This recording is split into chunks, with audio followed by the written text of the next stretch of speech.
Doctor साहेब, आज आपल्यापाशी आम्ही आज तुमच्या या सध्याच्या चालू असणाऱ्या जिल्हा परिषद पंचायत समितीच्या निवडणुकीच्या संदर्भामध्ये आपल्या असणाऱ्या भूमिकेसंदर्भात आपण थोडेसे तुमच्याशी आम्ही CVS न्यूजच्या माध्यमातून आम्ही चर्चा करू इच्छितो. तर आता सध्याच्या ज्या निवडणुकीच्या येणाऱ्या पंचायत समिती जिल्हा परिषद, आता पाठीमागचं आपण नगरपालिकेचंच पाहतो. बऱ्याच अंशी बघितलं की त्या नगरपालिकेच्या सुरुवातीचा कार्यकाळ आपण पाहत असताना काही ज्या घडामोडी घडल्या त्यामध्ये काही सुरुवात झाली आणि त्यानंतर काही युती वगैरे झाली. त्या संदर्भामध्ये आपण आपल्या भूमिका तुमच्या बाबतीत काय मांडू शकाल? नगरपालिकेला जे शहर विकास आघाडी झाली व त्यांच्या विरोधात म्हणजे शाजीबापू यांचं शिवसेनेचं पॅनल होतं. शहर विकास आघाडी स्थापन झाली ते गोष्टी बऱ्याच लोकांना रुजलेल्या नाही आहेत सांगोल तालुक्यातील, किंवा त्या आघाडी होताना देखील खूप वेळ गेला त्या गोष्टीला. त्यामुळं चिन्ह असेल किंवा बऱ्याच गोष्टीचं ड्रॉबॅक त्यामध्ये राहून गेले. ज्या होत्या त्या ड्रॉबॅक राहिलेत. हां, बऱ्याच गोष्टीचे ड्रॉबॅक राहिले. त्यामुळं कसं उमेदवार डिक्लेरेशनला वेळ झाला किंवा उमेदवार कोण द्यायचं किंवा जागा वाटप असेल किंवा चिन्ह वाटप असेल, ह्यामध्ये सगळ्या गोष्टींचा उशीर झाल्यामुळं नुकसान नक्की झालेलं आहे त्याचं. तुम्हाला काय वाटतं ह्यावर? नक्की नुकसान झाले. आणि शहर विकास आघाडीमध्ये जे नेते मंडळ होतील म्हणजे भाजपचे असतील किंवा दीपक आबा असतील किंवा बाबासाहेब देशमुख असतील, यांच्यामध्ये मला समन्वय नाही आढळून आला काही वॉर्डामध्ये. कारण आमच्या वॉर्डामध्ये तर ठराविकच मिटिंग झाल्या, पण त्यामध्ये सगळ्या नेत्यांच्या नाही झाल्या. बाबासाहेब देशमुखांची तर एकही मिटिंग झालेली नाही आमच्याकडे. पूर्ण मिटिंगच झाली. म्हणजे तुम्हाला असं म्हणायचं की जो युती आघाडी झाली याचा धर्म पाळण्यात नाही आला. सर्वांनी मिळून जर ताकद लावली असती, जर नेते मंडळी आबा असतील, बाबासाहेब देशमुख असतील किंवा भाजपचे जे वरिष्ठ नेते मंडळ असतील, त्या सर्वांनी मिळून जर प्रत्येक प्रभागामध्ये ताकद लावली असेल तर नक्कीच अजून जागा वाढून आल्या असतात. आता येणारे जे जिल्हा परिषद पंचायत समिती आहे यामध्ये काय होईल?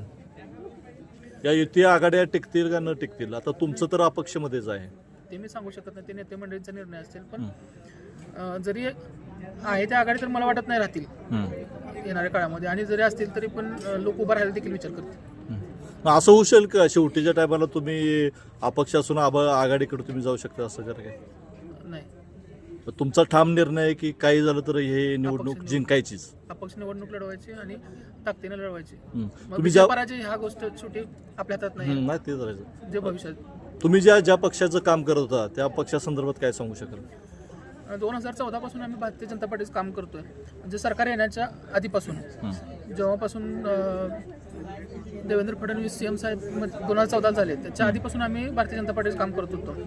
त्यावेळेचे तालुकाध्यक्ष श्रीकांत देशमुख असतील त्यांच्यासोबत आम्ही काम केलेलं आहे. पार्टी वाढवायचं काम केलं. त्याचबरोबर बूथ कमिट्या असतील किंवा भारतीय जनता पार्टी सदस्य वाढवणं, यापासून भारतीय जनता पार्टी प्रत्येक मिटिंग म्हणजे तालुक्यातले प्रत्येक कार्यक्रम असतील किंवा जिल्ह्याचे असतील किंवा महाराष्ट्रात असतील, तर आम्ही त्या गोष्टी प्रत्येक आवर्जून वेळ काढून प्रत्येकाने आपापले बळ दाखवून त्या वेळेनुसार केलेले आहेत. म्हणजे आता सध्या सुद्धा तुम्ही भारतीय जनता पार्टीच्या माध्यमातूनच तुमचं वाटचाल चालू आहे का?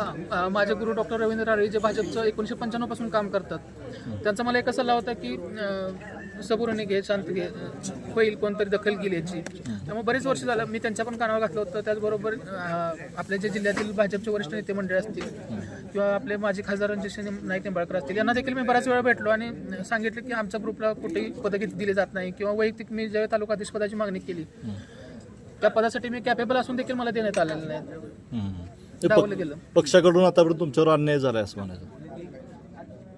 पक्षाकडून म्हणण्यापेक्षा कसं झालं की वरती एकदम वरिष्ठ जे नेते मंडळ आहेत त्यांच्यापर्यंत ह्या गोष्टी पोचू शकत नाहीत किंवा आम्ही तिथपर्यंत जाऊ शकत नाही.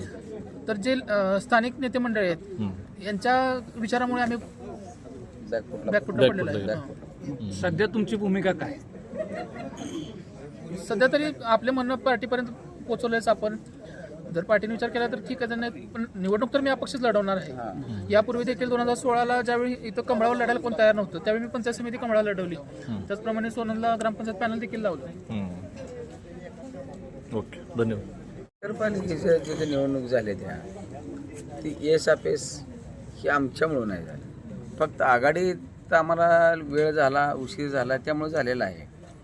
पण स्थानिक जे नेते आहेत आपले ते तिन्ही असू द्या, आमचे जिल्हा अध्यक्ष असू द्या, दीपक आबा असू द्या, किंवा आमचे स्टँडिंग आमदार बाबासाहेब देशमुख असू द्या, त्यांना वेळ भेटला प्रत्येक वार्डात फिरण्यासाठी आणि त्यामुळं आपल्याला पराभव भेटलेला आहे, म्हणजे आम्ही स्वीकारलेला आहे. म्हणजे थोडक्यात असं आहे की वेळ कमी अभावी वेळ कमी आणि म्हणायचं की ते हे असं तर असं बी सांगितलं जातं की तर ह्याच्या अगोदर जर करायचं होतं तर अगोदर का युती केली गेली? ती अगोदर न झाल्यामुळंच, उशिरा झाल्यामुळंच आम्हाला पराभव भेटला. का चिन्हाचा काय घोळ होता? हा चिन्हाचा घोळ असल्यामुळेच आम्हाला जर अगोदर 2-3 महिन्यापूर्वी जर वेळ भेटली असती, आम्हाला एक चिन्ह मिळलं असतं तर आम्ही नक्कीच त्या निवडणुकीत आम्ही निवडून आलो असतो. आता पुढील भूमिका तुमची काय असणार आहे? आता आम्ही जिल्हा परिषद पंचायत समिती आम्ही अपक्ष निवडणार आहे.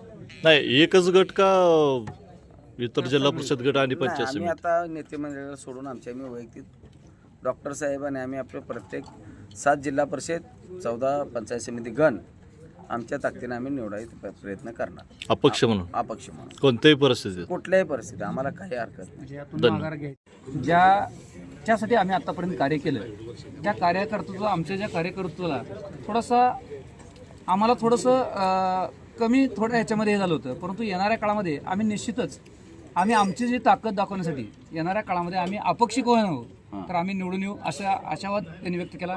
त्याबद्दल त्यांनी आता CBS न्यूजला दिलेल्या मुलाखतीत त्यांचा आम्ही या ठिकाणी धन्यवाद मानतो. धन्यवाद डॉक्टर साहेब, धन्यवाद.